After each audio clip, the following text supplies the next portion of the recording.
Hello everyone, welcome back to the Putra tale. And today, I will be bringing you a horror story, titled The Last Broadcast from Channel 71, Disturbing True Analog Horror.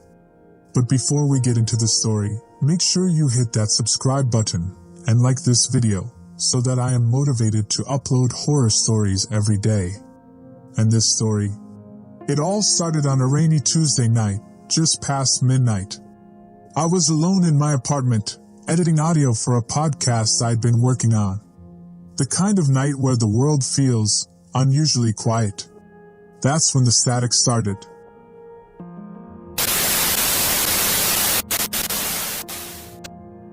It started with the kind of silence that doesn't feel natural. The kind that presses against your ears like cotton stuffed too deep, muted, thick, and wrong. The city was usually alive even at midnight, sirens in the distance, car doors slamming, a neighbor's TV bleeding through the walls, but not that night. That night, it felt like the entire block had slipped out of time. He wouldn't have even noticed it if the silence hadn't started ringing. He was sitting in his studio apartment, surrounded by stacks of audio gear, old VHS tapes, and a mess of half-eaten takeout boxes. His desk light buzzed softly, the only thing pushing back the dark in the corners of the room. The rain outside had turned into a slow, tapping drizzle against the window, a kind of rhythm that lulled the night into something unnerving. He wasn't trying to scare himself. Not really. He was just bored. Restless. That's why he pulled out the old CRT TV from the closet. The thing was clunky, scratched, and probably dangerous to plug in, but it still worked.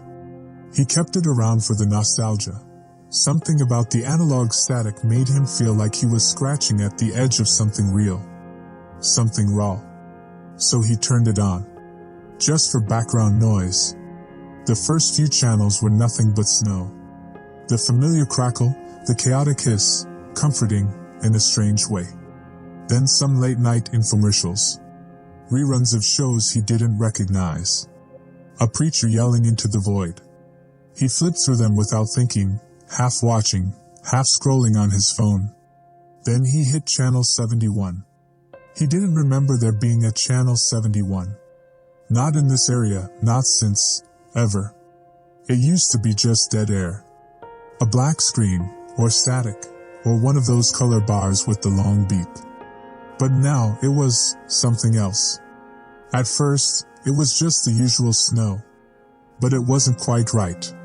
The static had a strange depth to it, like it was moving in slow motion. It pulsed, breathing. And under the hiss, there was sound. Low, garbled, distant. Like someone whispering into a microphone underwater. Then the picture started to take shape. It came in slow, like a memory trying to form. A dimly lit studio, shadowy and flickering, with a crooked news desk barely visible in the murky frame. The image was unstable, lines warping across the screen, edges blurring and distorting, but something was there. Someone. A figure sat behind the desk, motionless. Unmoving. It wore the shape of a person, maybe female, but its face was impossible. Not obscured, rejected. Like the pixels themselves were refusing to render it.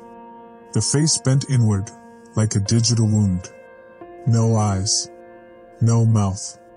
Just this smeared, twitching absence that hurt to look at for too long. He didn't move. Not even when the voice came. "This is Channel 71. We see you. Do not turn away." It wasn't loud. It didn't need to be. The words felt like they were whispered straight into the room, thick and wet, vibrating through the floor. It wasn't a normal voice. It had a sound to it, damp, glitchy, broken, like it was layered over something else entirely. Something trying to crawl through the audio signal. Then came the hum. A low, droning tone that rolled through his chest like a foghorn from underwater. The screen shook. The figure behind the desk leaned forward, not moving, exactly, but shifting, like frames had been cut out of its motion. The screen went black. He blinked, leaned in, then white text. Simple. Cold. A date. Tomorrow's. Beneath it, another line faded into view. Tune in or regret. And that was it. The screen snapped back to static. But even the static felt wrong now. Like something was still watching from behind the chaos. He shut the TV off and sat there, staring at the blank screen as his own reflection flickered in the glass. He noticed how pale he looked. How the corners of the room suddenly felt a little darker. The hum didn't stop immediately. It lingered, somewhere in the walls, maybe in his head, for what felt like minutes. The silence returned, but it wasn't peaceful. It was expectant. Like the air itself was waiting to see what he'd do next. He didn't sleep that night. Every time he closed his eyes, he saw the figure. Or the text. Or worse, he heard that voice. Repeating the same phrase in a dozen distorted ways. Do not turn away. Do not turn away. We see you. He tried searching online, but there was nothing about Channel 71 broadcasting again. No news. No local updates. Nothing on Reddit, even in the weird corners where he usually found something.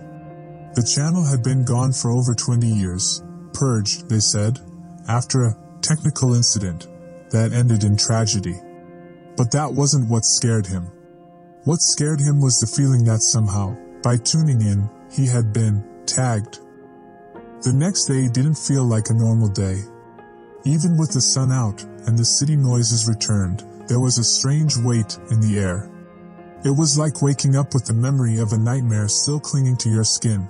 No matter how bright the room was, you couldn't shake the feeling something was wrong. He kept the TV off. He couldn't look at it. Not after what it showed him last night. But the problem wasn't the TV anymore. It was what the channel had left behind in his head. A name he didn't remember hearing. A voice he couldn't forget. And a growing itch just beneath his thoughts. By noon, the obsession had taken over. He didn't tell anyone. It felt too ridiculous to say out loud. But it also felt too personal, too specific to be random. So he started digging. First casually, Googling. Channel 71 local, abandoned broadcast stations, ghost signal news. Most of it led nowhere. A few conspiracy threads. Old creepypasta. One Reddit post from 10 years ago with no replies. Then he searched a phrase that had been echoing in his head since the screen went black. Tune in or regret. That's when things changed. The search results shifted from static blog spam to something darker. Buried links. Old forum archives that hadn't been updated since the early 2000s. Cached pages that barely loaded, filled with half-broken images and glitchy text. But he kept scrolling. Kept reading. And finally, he found her name. Grace Heller. She had been a popular news anchor for Channel 71 in the late 90s. Respected, polished, the kind of presence that made people trust what they were watching. Then, in the spring of '98, something happened. There were no official reports, no real news articles, just scattered mentions in message boards and local rumor sites. But the story always ended the same way. Grace collapsed live on air during the 11 o'clock news. According to multiple anonymous posters, people who claimed to have seen it firsthand, her broadcast started normally, then suddenly shifted. The screen flickered, the audio distorted, and Grace stopped mid-sentence. She clutched her head like something inside was clawing its way out, and then she started screaming. Only it wasn't words people could understand at first. Not until someone took the audio from a bootleg VHS and reversed it. Don't let it out. Don't let it out. Don't let it out. Over and over. Her voice cracking. Blood from her nose.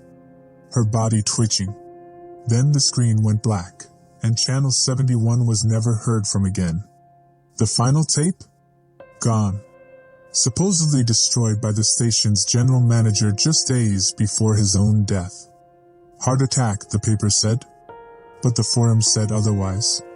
Said he died with his eyes wide open, clutching a remote in one hand and a crucifix in the other, said that whatever Grace let out on that broadcast wasn't just a breakdown, it was an opening. A signal. People who saw the original broadcast, those who didn't change the channel, were said to have experienced weeks of nightmares, disorientation. A couple of them disappeared. Literally vanished, as if they had been wiped clean. The kind of urban legend people stopped talking about because it felt cursed to even repeat. And now, after more than 20 years, the channel was back. Only this time, it wasn't even trying to hide. He started noticing new things. Static in his phone calls. TV flickering by itself. The reflection in his computer monitor stuttering for half a second, as if someone else was watching from the other side. He wasn't sleeping well anymore. Every time he closed his eyes, he saw that figure behind the desk. Grace, or whatever used to be her, smiling with no mouth, her face flickering like a broken memory. The background of the studio pulsing, growing darker. And the voice, now louder than ever, whispering. We remember who watched. What disturbed him most wasn't the fear. It was the curiosity. He wanted to see more. He needed to understand. To piece together what really happened. Not just to Grace, but to everyone who watched her final broadcast. The more he searched, the stranger the discoveries became. A screenshot from a weather feed that included a hidden frame, an image of a group of people sitting in their living rooms, all watching TV. But the TVs were blank. And the people? They had no faces. Just smoothed over skin. No features. No eyes to see what they were watching. In another thread, someone posted a photograph of a TV set from the early 2000s. Burned into the screen, like ghosted pixels, was the same message he'd seen, tune in or regret. Different states. Different cities. Same signal. At one point, he found an old PDF from what looked like an internal memo at a broadcasting company. It mentioned Signal 71 as a test channel, something about behavioral pattern disruption and unauthorized overlays. Most of it was redacted, but one line stood out unedited. Do not air after midnight. Do not acknowledge its presence. Do not investigate. Too late for all that now. He stopped noticing the time. Hours passed in chunks. Meals went cold on the counter. He kept thinking about Grace Heller. How her face broke apart on air like her soul had been corrupted pixel by pixel. How something inside her was let out, something that didn't die when the signal went dark. He couldn't shake the idea that Channel 71 hadn't just returned. It had been waiting. And somehow, by watching, he'd given it permission. That night, he set an alarm for 11:55 p.m. The channel had told him to tune in. He told himself he wasn't going to do it. All day, he paced between his desk and the TV, telling himself over and over that he was done, that this had gone far enough. It was just a signal. Just a hoax. Maybe some deranged broadcast from an old satellite relay, maybe a cruel ARG. Nothing real. Nothing real. But none of it mattered. The moment the clock struck 11:45 p.m., something in the room shifted. Not the light. Not the temperature. Just the air. He could feel it in his skin, the way a room feels right before a storm hits. Pressure. Expectation. Like something just outside his perception was leaning in, holding its breath. He sat in front of the CRT again. This time, he didn't flip through the channels. He went straight to 71. The feed was waiting. And it was perfect. There was no static. No distortion. No glitches. Just her. Grace Heller. She was sitting behind that familiar news desk, perfectly still, perfectly framed. Her hair, once iconic in old press photos, now hung damp around her shoulders.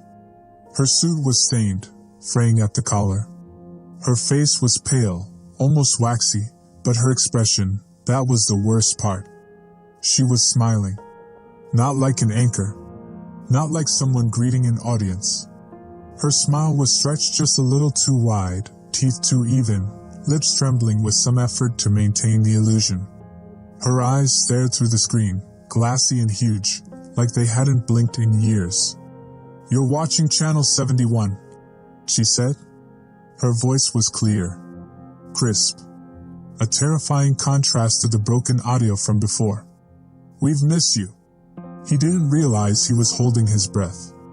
Behind her, the studio was in ruins. Not metaphorical ruin. Actual, physical destruction. Ceiling panels had collapsed. Exposed wires sparked like veins through open wounds in the wall. The flickering lights above twitched erratically, casting brief glimpses of movement in the shadows, things that didn't follow human shapes or logic. And still, she smiled. Then she began to speak again, but not a news report. Not headlines. She started listing names. At first, he didn't recognize them. Random names. First and last. Some common, others foreign. But her cadence was steady, confident, like reading from a roll call. Each name felt deliberate, like it carried weight. Then she said his. Clear as day. No hesitation. He froze. His whole body went cold.